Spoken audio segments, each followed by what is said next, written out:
susitikome rimtam pokalbiui. Rimta tema apie praktinės blogo cholesterolio sureguliavimo taisyklės, patarimus. Jau esam kalbėję apie tai ankstesnėje paskaitoje ir neklausysiems kviečiu tą padaryti dabar, idant geriau suprastumėte mano patarimus šiandieninius. Dėkoju prenumeruojantiems mano YouTube kanalą. Tai labai lengva padaryti, paspaudus oranžiniam laukelį nuorodėlę. Ir kviečiu dalintis savo nuomonę, patirtimi, pamastymais, pasiūlymais, galbūt ateinančiams, būsimoms paskaitoms. Ir tą geriausia daryti mano YouTube kanale. Šiandienos paskaita irgi pasirinkta jūsų pasiūlymų. Ir kviečiu praktikuoti, dalintis informaciją gautą. Taigi, neagituoju prieš cheminius vaistus ir žmonės, kurie nieko nenori savo daryti, tai be abejo turėtų juos vartoti, mano kaip gydytojas tokia nuomonė. Tačiau aš kitaip mąstantiems siūlau kitą variantą. Tai yra daryti dėl savo sveikatos kai ką daugiau, dėl to, kad gydamiesi natūraliai, sveikatinimėsi natūraliamis priemonėmis mes veiksime ne tik į blogo cholesterolio kiekį organizme, bet ir šis veiksmas turės pašalinį poveikį, geresnę sveikatą. O tuo tarpu cheminių vaistų pašalinis poveikis labai daug yra aprašytas, tai reikia skaityti informacinį lapelį prie vaistų pridėtą, ką mažai kas daro, dėl to, kad nenori gadintis nuotaikos vartojant vaistus, jo labiau, kad jie neveikia ligų priežastį, jokie cheminiai vaistai ir kita vertus statinai, tai vadinasi populiariausia cholesterolį mažinanti vaistų grupė, jie skiriami visam gyvenimui dažniausiai. Ir aš labai džiaugiuosi, kad jie mažai kam kompensuojami. Atsiprašau, jeigu ką įžeidžiau, bet tuomet turime geresnę motyvaciją, mano galva, kažką keisti. O pašaliniai poveikiai aprašomi tokie kaip raumenų skausmas, silpnumas, raumenų atrofija arba nuneikimas, odos, nervų sistemos ligos, cukrinis diabetas, atminties praradimas, kartais mirtis dėl inkstų funkcijos nepakankamumo, moteris tampa agresyvesnėmis, taip sako vyrai, priešingai.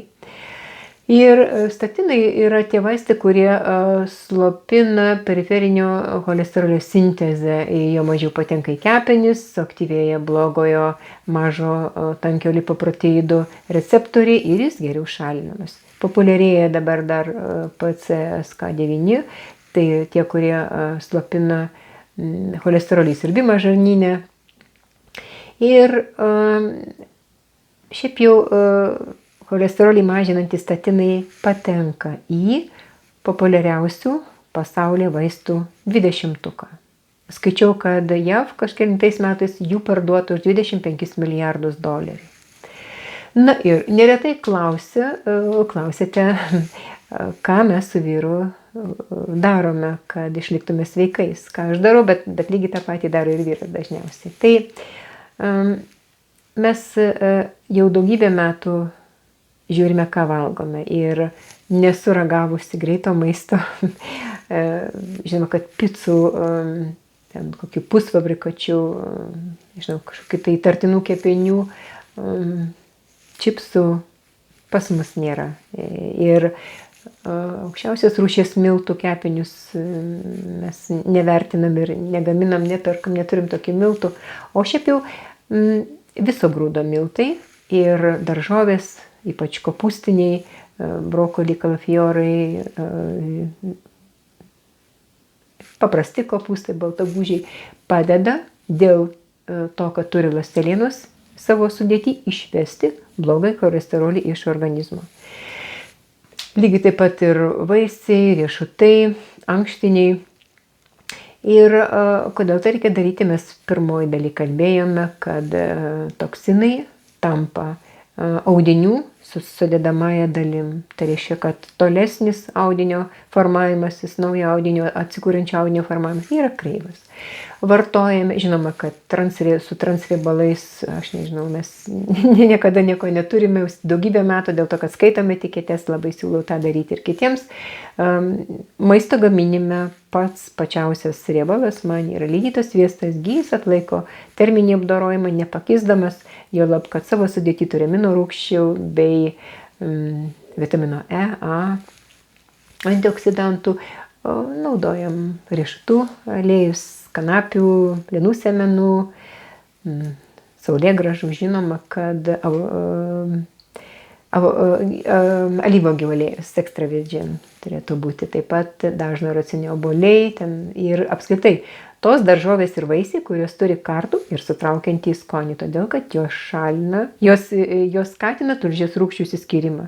Kalbėjome, kad, jeigu pamenate, kad aktyvuoti tulžies rūgščių išsiskyrimą reiškia šalinti blogai cholesterolį iš organizmo. Na ir gal pirmoje paskaitoje nepakankamai išryškinau, kad žarnyno tarša yra be galo sardinantis faktorius ir taip pat įtakojantis blogo cholesterolio mūsų kraujyje padidėjimą. Ir plono žarnyno gleivinė turi raukšlių ir taip pat daug gaurelių. 1 kvadratiniam milimetre jų yra apie 30. Tie gaureliai turi dar savo gaurelius išaugėlės.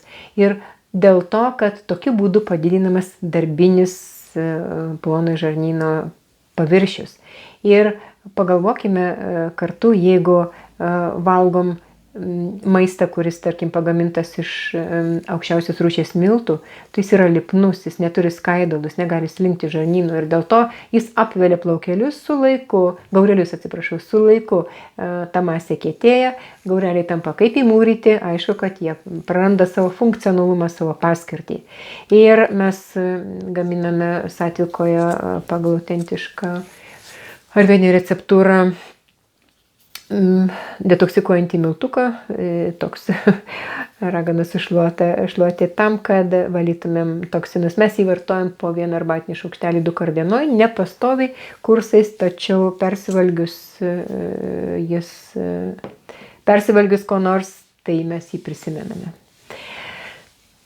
Česnakas aprašytas daugybėj mokslinių tyrimų pagrįstais teiginiais, jis rekomenduojamas kaip po cholesterolį mažinantį priemonė, žinoma, šviežias, viena, kad turi kvapą, tačiau kitiems gali erzinti skrandžio gleivinę, 12-pirštės gleivinę, plonžarnių gleivinę dėl lakčių eterinių aliejų ir tokiu būdu didinti rūgštingumą, prisidėti prie erozijos arba opų negijimo ir dėl to jį galima vartoti paverdant 4 kokias skilteles, tarkim, puodelį pieno, kas toleruoja laktozę, iki tol, kol nugaruos apie pusę skysčio ir tuomet išgerti ant tuščios iš ryto. Mes esam radę tokį česnaką, kuris nedirgina gleivinės ir jo sudėtis man patinka, neturi kvapo. Tai toks Neolife garlic, bet turbūt, kad yra ir kitų firmų, aš nežinau, jeigu žinote, tai tikrai tą ir vartokite. Na ir irgi, anoj paskaitoje kalbėjau, kad mes turime gerųjų bakterijų žarnyne, kurios tiesiog suvalgo. Tai yra įrodyta moksliniais tyrimais cholesterolį. Tai yra lactobacillus, tarkime, bulgaricus. Ir ne tik dėl šios priežasties mes su vyru turbūt gal kokius 5 mėnesius nuolat vartojame geriausias žarnyno bakterijas, kol kas geresnio jų šaltinio negu mėmelio fermentuotas nežinau. Galima vartot, jeigu žinote kažką kitą teisingo, tai viskas labai gerai. Aš apie tai kalbėjau kitose paskaitose ir nesikartosiu dėl to. Toliau ciberžolės sultys. Mes su vyru irgi vartojam turbūt kokią pusę metų kaip antioksidantą, bet tuo pačiu ir imuniniai sistemai labai svarbu. Aš vadinu vaistą, ne cheminį suprantamą vaistą, o ciberžolė atstato kepenų audinį, gerina tulžies rūgščių gamybą ir valo kraują ir kepenis. Mes irgi pirmoje paskaitoje kalbėjome apie kepenų švaros įtaką cholesteroliui ir saugo to pačiu nuo trigliceridų, tų, kurie mums nepasitarnauja sveikatai. Na ir saldymedis padeda išsivalyti žarnyną nuo blogo cholesterolio. O šiaip tai dieną pradėti šiltu vandeniu, kas nori, gali būti tiesiog su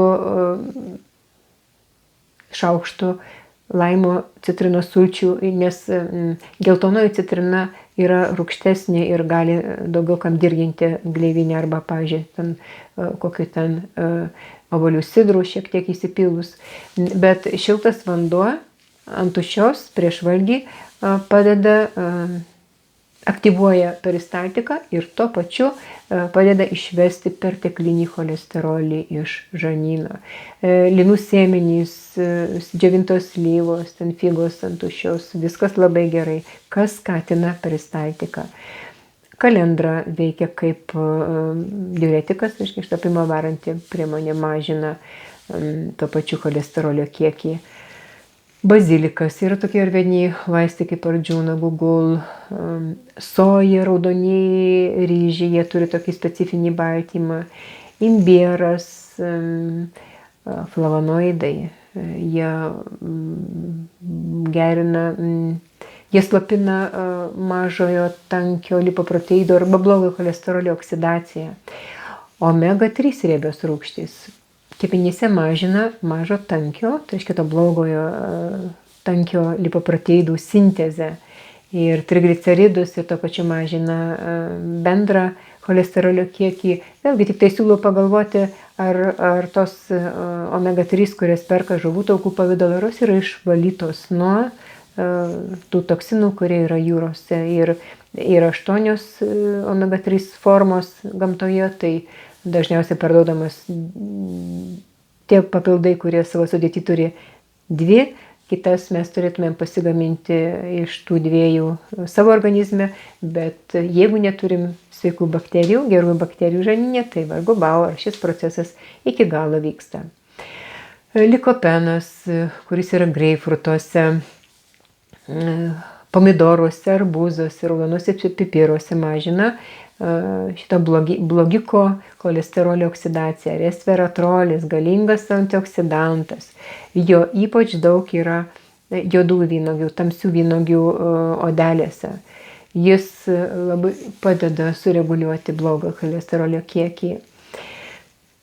Yra toks niacinas arba vitaminas B3 arba nikotinė rūgštis, jį gerina tulžies rūgščių išsiskyrimą ir tokiu būdu prisideda prie mažo tankio lipoproteidų šalinimo. Jos turi tos nikotinės rūgšties arba nikotinamido grikiai, ankštiniai, kopūstai, riešutai, rupiduona. Vitaminas C su kitais antioksidantais mažina, kalbėsimės mes ateityje apie vitamino C svarbą, naudą ir šaltinius ir teisingą jo panaudojimą. Galima pasigaminti tokį mišinuką. Tai yra 1 arbatinis šaukštelis cinamono miltukų, 1/4 arbatinio šaukštelio trikatų. Trikatų yra toks mišinys iš juodojo, ilgojo pipiro ir imbiero. Ir į 1 puodelį vandens supilti tą mišinį, pavirti apie 10 minučių. Į pravėsintą tirpalą įdėti arbatinį šaukštelį medaus ir išgerti per 2 kartus. Na ir žinoma, kad fizinis aktyvumas yra be galo svarbus, todėl kad raumenys yra antra širdis mūsų, gerėja limfotaka, gerėja kraujotaka ir detoksikacija vienareikšmiškai mes nukraunam kepenis. Na ir dar patarčiau, kas norėtų tai pasigaminti tokį miltuką iš iš ingredientų, kuriuos dabar pavardinsiu. Tai būtų 3 dalys ciberžolės, viskas sausam pavidale. Po 6 dalis kumino, kalendros, pankolio, 2 dalys ožragės. Ir po 1 dalį juodųjų pipirų ir imbiero miltukų. Viską sumaišyti ir vartoti 1 arbatinį šaukštelį mišinuko, gaminant maistą. Tos prieskonius patartina pakepti šiek tiek rytams sviestą arba aliejų, kas kokoso aliejų gamina. Tai dėl to, kad eteriniai aliejai, kurie pradeda skirtis, jie kaip tik ir turi gydomąjį poveikį. Ir dėti į maistą po to. Dar aš buvau gavusi klausimą po pirmos paskaitos apie tai, kodėl veganams, vegetarams kyla cholesterolis kraujyje. Tai girdėjau šią temą vieno mano labai gerbiamo mokytojo paaiškinimą. Jis sako, kad taip yra dėl to, kad mes pirmoje dalyje tą kalbėjome, kad nuo cholesterolio priklauso kraujagyslių elastingumas ir jeigu cholesterolio per mažai, tai mums tikrai nepalankus sveikatai. Tai būtent dėl to, kad organizmas geriau atlaikytų kraujospūdžio perkryčius. Taip yra.